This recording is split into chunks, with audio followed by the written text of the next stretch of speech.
یہ کوئی بیٹھنے کا انداز ہے، ہٹاؤ میری کرسی پر سے پیر۔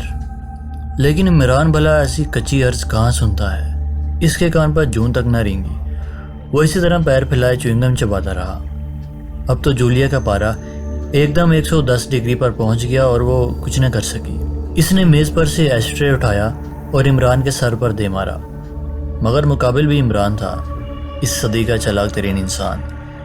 ایشٹرے لگنے سے پہلے وہ کرسی چھوڑ چکا تھا۔ جولیا جھنجھلا کر اپنی کرسی پر بیٹھ گئی۔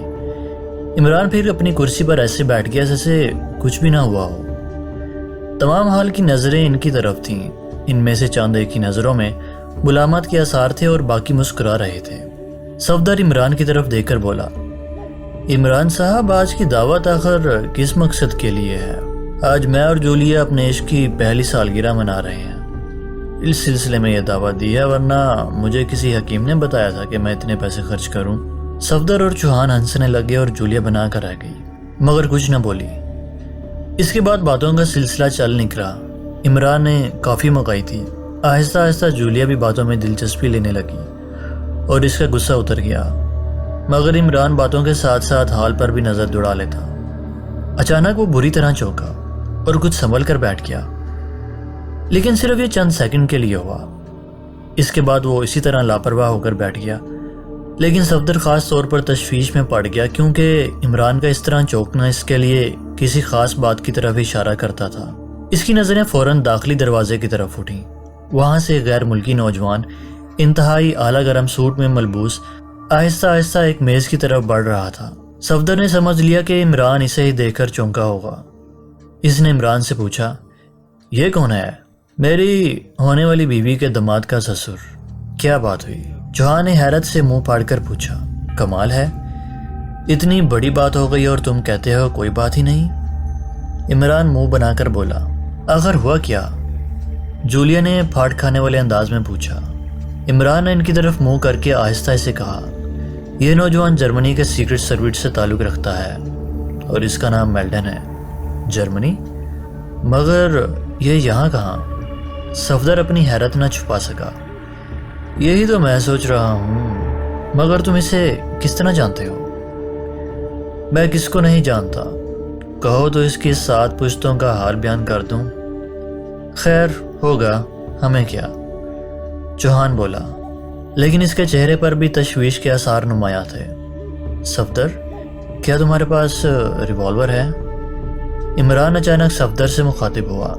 نہیں، کیونکہ ہم یہاں دعوت کھانے آئے ہیں، نشانہ بازی کرنے نہیں۔ ہاں، لیکن مجھے یہاں ہنگامہ ہوتا نظر آتا ہے۔ خیر، دیکھا جائے گا۔ اتنے میں رقص شروع ہو گیا۔ رقص واقعی ہیجان خیز تھا۔ سب لوگ رقص دیکھنے میں مصروف ہو گئے، لیکن عمران برے برے منہ بناتا رہا۔ جولیا سے رہا نہ گیا۔ اس نے عمران سے پوچھا، تم یہ کونین کیوں چبا رہے ہو؟ میں سوچ رہا ہوں کہ لوگ اس بے معنی اچھل کود پر عاشق ہو گئے ہیں۔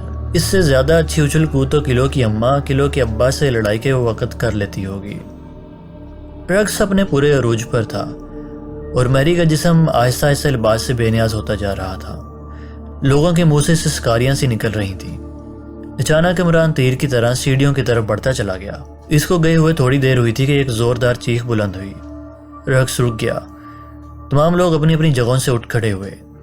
ان تینوں نے دیکھا کہ وہی نوجوان سینے پر ہاتھ رکھے فرش پر لوٹ پوٹ ہو رہا ہے۔ دیکھتے ہی دیکھتے وہ ٹھنڈا ہو گیا۔ کدل کدل کا شور مچ گیا، لوگ جلدی سے کھسکنے لگے، لیکن منتظمین نے دروازے بند کر دیے، جس پر چند لوگوں نے احتجاج کیا، لیکن مینیجر نے معذرت کی کہ جب تک پولیس نہ آ جائے وہ دروازہ نہیں کھول سکتے۔ اتنے میں عمران واپس آتا ہوا نظر آیا۔ اس کے بال کچھ بکھرے تھے اور چہرے پر بھی 2 دن خراشیں تھیں۔ وہ آ کر اپنی کرسی پر بیٹھ گیا۔ جولیا نے کہا، کہاں گئے تھے؟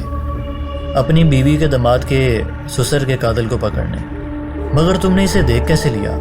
مجھے گیلری کے پردے کے پیچھے پستول کی نالی کی جھلک نظر آ گئی تھی، لیکن پہنچنے سے پہلے ہی وہ گولی چلا چکا تھا اور پھر بھاگ گیا۔ خیر، میں نے اسے دیکھ لیا ہے۔ اتنے میں پولیس آ پہنچی اور تھوڑی سی تفتیش کے بعد دروازے کھول دیے گئے اور حسب توقع قاتل کا کچھ پتہ نہ چل سکا۔ ٹیلی فون کی گھنٹی زور سے بجی اور جولیا نے لپک کر ریسیور اٹھا لیا۔ Hello, Julia speaking. اس نے کہا، ایکسٹو۔ ایک گراہٹ سی بلند ہوئی اور جولیا سنبھل گئی۔ Good morning sir. Morning. Julia تمام ممبروں سے کہہ دو کہ 1 گھنٹے بعد دانش منزل میں جمع ہو جائیں۔ آج ہماری ٹیم میں ایک نئے ممبر کا اضافہ ہو رہا ہے، اس کا تعارف تم سب سے کرایا جائے گا۔ جولیا نے تمام ممبروں کو فون کر کے یہ خبر سنا دی۔ 1 گھنٹے بعد سیکرٹ سروس کے تمام ممبران دانش منزل کے ایک ہال میں بیٹھے تھے۔ وہ آپس میں اس نئے ممبر کے متعلق بات چیت کر رہے تھے۔ آخر اتنے سارے ممبر بھرتی کرنے کی کیا ضرورت ہے؟ کیا ہم لوگ کم ہیں؟ تنویر نے ناک سکوڑ کر کہا۔ ایکسٹرو تم سے بہتر سمجھتا ہے، جولیا نے تنگ آ کر جواب دیا۔ ایکسٹرو کوئی خدا نہیں ہے، آخر وہ بھی ہماری طرح انسان ہے۔ خیر یہ تو نہ کہو، ایکسٹرو جیسا دماغ تم سب مل کر بھی پیدا نہیں کر سکیں گے، چوہان نے کہا۔ اتنے میں عمران دروازے میں داخل ہوا۔ یہ تم سب مل کر کسے پیدا کر رہے ہو؟ کیا اس کے لیے جولیا کے لیے کافی نہیں؟ سب کہہ مار کر ہنسنے لگے، لیکن جولیا اور تنویر کا منہ بن گیا۔ ابھی وہ جواب دینے ہی والے تھے کہ یک ٹرانسمیٹر کا بلب سپارک کرنے لگا اور وہ سب ایکسٹرو سننے کے لیے سنبھل گئے، لیکن عمران اسی طرح لاپرواہی سے بیٹھا رہا۔ کیا تمام ممبر آ گئے ہیں؟ ایکسٹرو کی آواز آئی۔ جی ہاں، جولیا نے جواب دیا۔ خوب، تو سنو، آج میں آپ کا ایک نئے ممبر سے تعارف کروا رہا ہوں۔ مجھے امید ہے کہ تم سب بھی اس سے مل کر بہت خوش ہوگے۔ وہ ہماری ٹیم میں ایک شاندار اضافہ ہوگا۔ اس کا نام کیپٹن شکیل ہے۔ میں نے اسے ملٹری انٹیلیجنس سے لیا ہے۔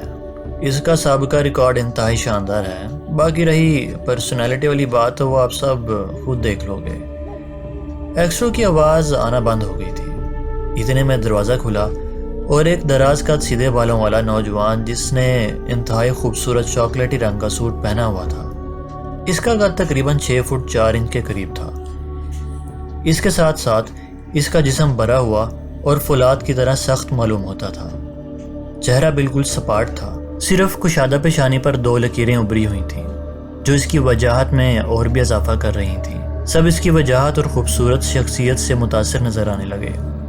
کیپٹن شکیل نے اندر داخل ہو کر سب کو سلام کیا، پھر ایک ایک سے ہاتھ ملانے لگا۔ صفدر نے تعارف کی رسم ادا کی، پھر وہاں چائے کا دور چلنے لگا اور اس دوران باتوں کا سلسلہ چھڑ گیا جس کا تعلق کیپٹن شکیل کی ذات سے ہی تھا۔ کیپٹن شکیل نے اپنا تعارف تفصیل کرایا کہ وہ ایک اعلیٰ پٹھان خاندان سے تعلق رکھتا ہے۔ ایم اے تک تعلیم حاصل کرنے کے بعد ملٹری میں چلا آیا، وہاں اسے ملٹری انٹیلیجنس میں لیا گیا اور اب اسے یہاں بھیج دیا گیا۔